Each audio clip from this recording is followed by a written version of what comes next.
Okay, because the Holy Ghost dealing with me up here, and as I'm thinking, this poses another problem for me. This poses another problem for me then. Because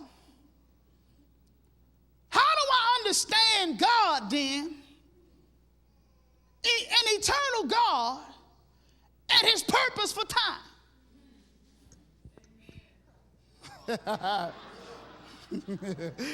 Yeah, okay. Since he ain't listening to time, since he not moved by time, what's the purpose of time then, player? What is the purpose of time? Okay, well, see,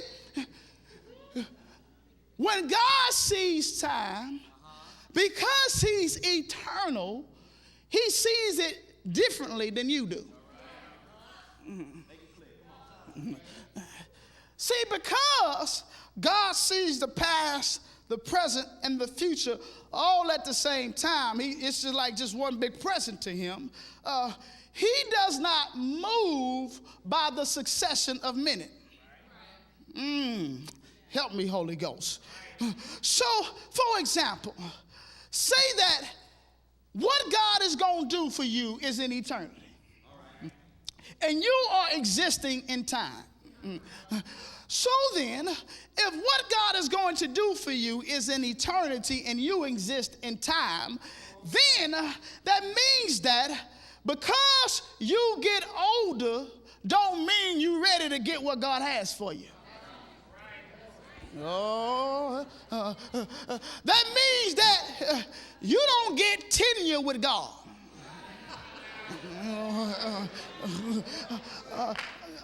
You don't get to work your 20-some-odd years, say I've been saved for 25 years, and then automatically get the retirement benefits. See, are you with me? I've been teaching Sunday school for 35 years, and I know the Lord has great things for me because I've been teaching for 35. Well, see, that ain't how I work with God. See, your age don't determine whether or not God moves for you in eternity. See, because God is not moved by time. So then, time to God is not chronological time. Okay?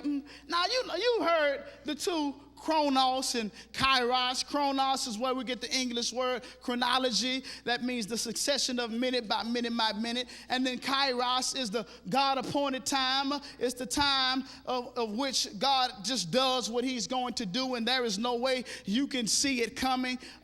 Scholars say the closest thing to that we can mimic as to kairos is the birth of a baby in the mother's womb, because even though they try to project it, but they really cannot tell you the exact minute when that child is going to be born. I know we understand it from those perspectives. We've been taught that, but do we really though? See, because if we look at it from a kairos perspective, then why does chronos run your life? I'm going to get to my text in a minute. Yeah.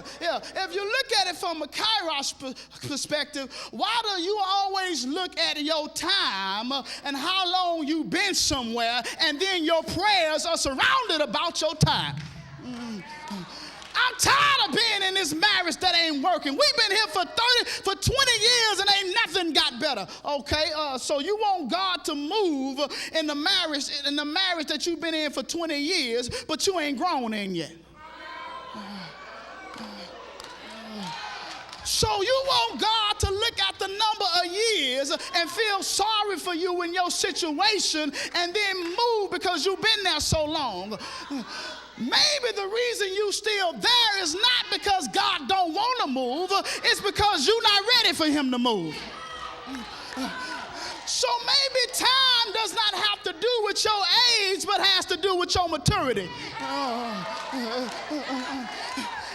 And since we serve an eternal God, as soon as you get mature, it don't matter what time it is. Oh, man.